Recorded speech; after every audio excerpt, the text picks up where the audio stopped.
안녕하십니까. 세상 읽어주는 남자 이상훈입니다. 오늘은 EUV에 대해서 한 말씀 드리겠습니다. 이 사자성어 중에 하불단행이란 말이 있습니다. 이 나쁜 일은 한꺼번에 몰려온다는 뜻이죠. 지금 반도체 시장이 그렇다는 생각인데요. 흔히 실력은 힘들 때 업황으로 치면 불황기에 드러난다고 합니다.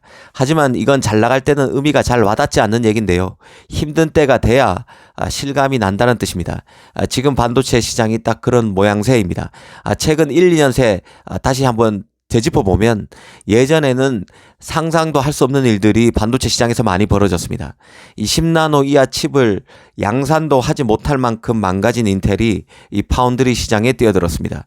이 TSMC와 삼성은 미국 정부의 팔 비틀기에 미국행을 속속 단행하고 있는데도 미국 정부는 인텔을 자국 대표로 소환했습니다.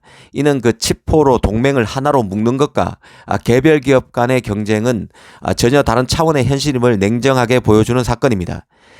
특히 팹의 유치가 우죽순으로 이루어졌습니다. 자기 땅에 팹을 짓기 위해서 보조금으로 파운드리에 각국 정부가 호객 행위를 해왔습니다. 문제는 이런 제조 투자 붐이 하필 칩의 가행 수요를 초래한 바이러스 사태와 맞물려서 우죽순 이뤄졌다는 점에 있는데요. 실제 반도체 조사기관 세미는 최근 2년간 세계적으로 30개 가량 신규 팹이 착공돼서 2023년부터 가행 공급을 유발할 것이란 취지의 보고서를 일찌감치 낸 적이 있습니다. 다시 현실로 돌아와 보겠습니다. 최근 마이크론의 실적 발표가 있었는데요. 이 4분기 실적이 7년 만에 적자로 돌아섰다는 것보다 더 눈에 들어온 것은 따로 있었습니다. 바로 마이크론의 EUV 도입 계획이 1년 더 미뤄졌다는 점인데요. 2024년에 당초 마이크론은 EUV 장비를 도입할 계획이었지만 2025년으로 1년 더 미뤘습니다. 이제는 투자 부담 때문에 반드시 필요한 투자도 미뤄지는 사태가 벌어지고 있다는 생각이 들었습니다. 이게 의미하는 게 무엇인지 천천히 짚어드리겠습니다. 다들 아시겠지만 반도체 공정에서 최신 공정은 파운드리부터 받아들이고 추후에 메모리에 적용됩니다. 이미 파운드리는 3나노를 적용하는 단계이지만 메모리는 아직도 10나노대 제품입니다. 이 파운드리는 메모리처럼 표준 칩이 아닌 특정 팹리스에 특화된 칩, 그래서 다품종 소량 생산일 수밖에 없습니다. 그러다 보니 비싼 노드를 적용하더라도 성능에 최적화된 고부가 칩을 만들 수 있습니다. 그래서 첨단 노드 적용이 빠른 것이죠. EUV 장비 같은 경우는 이 반도체의 원재료인 웨이퍼에 회로를 그리는 노광 공정에 사용되는 장비입니다. EUV 장비는 파장 길이가 13.5나노미터에 불과한 극자외선을 사용합니다. 그래서 반도체 업계에서 미세 공정의 한계로 여겨졌던 7나노를 뛰어넘어서 2나노, 3나노, 4나노, 5나노 같은 초미세 공정이 가능해진 것이죠.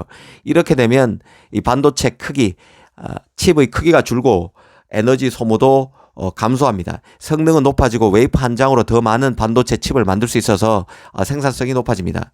이 삼성의 경우는 파운드리에서 이미 7나노부터 EUV 공정을 적용했고 TSMC는 그보다 더 아래 공정, 더 한 단계 앞선 노드라고 한 6나노부터 더 뒤늦게 EUV를 적용했습니다. 이제 메모리도 10나노대로 접어들면서 EUV를 활용하고 있는데요. 삼성은 2021년, 그러니까 지난해부터 D램 생산용 EUV를 도입해서 DDR5와 LPDDR5 D램 메모리 양산에 들어갔습니다. 이 하이닉스도 EUV 기반으로 대량 생산에 나선 상태죠. 그런데 마이크론은 그간 메트로라 CEO가 2024년부터, 그러니까 내후년부터 D램에 EUV 공정을 적용한다고 밝힌 상태였습니다.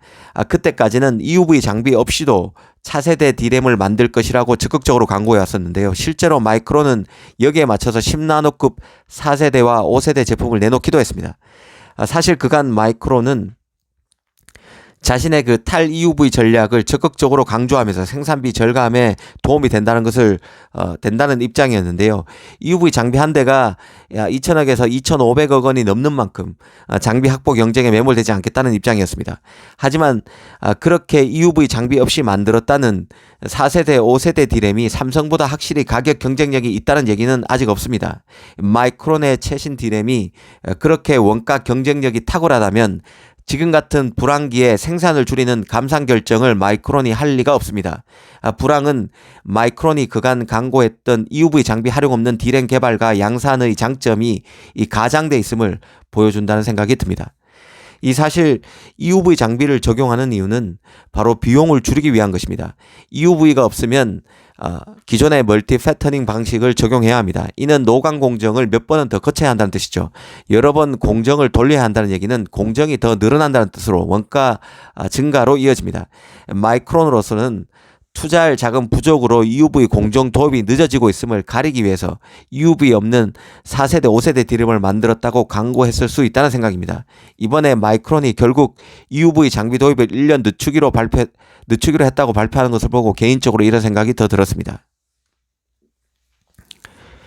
불황기에 꼭 필요한 투자를 못한다는 것은 불황이 끝나면 더 어려워질 수 있음을 연쇄적으로 의미하는 것입니다. 단순히 투자를 미룬 것으로 파장이 끝나지 않는다는 뜻입니다. 이미 삼성 하이닉스는 EUV를 공정에 활용하고 있습니다. 삼성의 경우는 최근 업계에서 제일 빨리 12나노급 D램을 개발했다고 발표했죠. 14나노 D램을 내놓은 지 딱 1년 만입니다. 당연히 EUV 장비를 활용한 공정을 통해서 만든 D램입니다. 특히 CPU 업체인 AMD와 호환성 검증을 마쳤고 내년인 2023년부터 양산하게 됩니다. 사실 D램의 경우는 회로 선폭의 정확한 숫자를 공개하지 않는 게 업계의 불문율이었습니다. 하지만 이번에 삼성은 대놓고 12나노라고 공개했습니다. 마이크론이 불지른 첨단 공정 경쟁을 삼성이 종식시킨 느낌마저 들었습니다. 마이크론이 EUV 장비 활용을 통해서 회로 선폭을 줄여 웨이퍼 한 장당 생산할 수 있는 D램을 늘려서 생산성을 올리고 소비 전력을 낮추지 못한다면 결국 경쟁에서 더 뒤지게 됩니다. 불황기에는 결국 투자할 재원의 그 안배, 분배가 중요한데요. 마이크론의 경우는 이번에 내년인 2023년 자본 비용도 공개했는데요. 70억에서 75억 달러였습니다. 이는 몇 달 전에 설정한 목표치인 80억 달러보다 10억 달러 가량 줄어든 것입니다. 올해인 2022년과 비교하면 올해는 120억 달러였기 때문에 그 50억 달러나 줄어든 것입니다. 그만큼 쓸 돈, 투자할 돈이 말라간다, 없다는 뜻입니다. 이 마이크론은 현재 미국 아이다호에 150억 달러를 들여서 신규 D램 공장 건설에 들어가 있는 상황이고 미국 뉴욕 북부 클레이에서도 최대 1,000억 달러, 물론 20년간 투입되는 돈의 규모입니다. 1,000억 달러를 들여서 팹을 짓기로 했습니다. 아마 마이크론 머릿속에는 키옥시아 M&A 변수도 있을 것 같습니다. 이런 상황이다 보니 EUV 장비 투자는 여력이 고갈되고 자꾸 밀리고 있다고 이해하시면 될 것 같습니다. 이 다른 업체들도 마이크론과 비슷한 상황에 직면할 가능성이 있습니다. 그간 EUV 장비를 구하기 위한 장비 쟁탈전이 치열하다는 말이 많았습니다. 맞는 얘기일 것입니다. 하지만 이번에 마이크론이 이 대열에서 1년간 탈락했습니다. 지금은 1년이지만 이게 2년이 될지 3년이 될지는 아무도 모릅니다. 인텔도 파운드리 경쟁에 참전했는데요. 이제 막 EUV 장비를 깐 공정을 통해서 자신의 CPU를 내놓게 됩니다. 바로 미티어 레이크입니다. 이 미티어 레이크 칩 같은 경우는 양산 일정이 계속 밀리고 있는데요. 이제는 2023년 내년 하반기 말쯤에나 양산이 가능할 것이라는 얘기가 나오고 있습니다. 인텔도 기술 리더십을 가져오겠다는 목표 아래 2024년 20옹스트롱 을 완성한다는 보관이지만 불황기를 맞아서 어떤 충격적인 결정을 내릴지 모른다는 생각도 항시 머리에 할 필요가 있습니다. 이는 TSMC, 삼성도 마찬가지인데요. 이 TSMC 같은 경우는 팹의 투자가 크게 지금 이루어지고 있고 그것도 비용이 더 들어가는 곳에 팹을 많이 세우고 있습니다. 여기에 고객들은 그 팹리스를 의미하는데요. 팹리스들은 비용이 부담스럽고 공정 진행도 아직은 못 믿어온 3나노 적용을 미루고 있고 칩 발주도 불안감 안 불려서 줄이고 있습니다. 삼성도 메모리 수요 급감으로 힘든 상태입니다. 이런 와중에 내리는 이 반도체 거물, 반도체 플레이어들의 결정은 미래에 이들이 어떤 방향으로 가게 될지를 알려주는 리트머스 시험지, 가늠자가 될 수 있다는 생각입니다. 오늘은 불황기의 실력이 드러난다는 주제로 특히 EUV 장비를 주제로 한 말씀 드렸습니다. 감사합니다.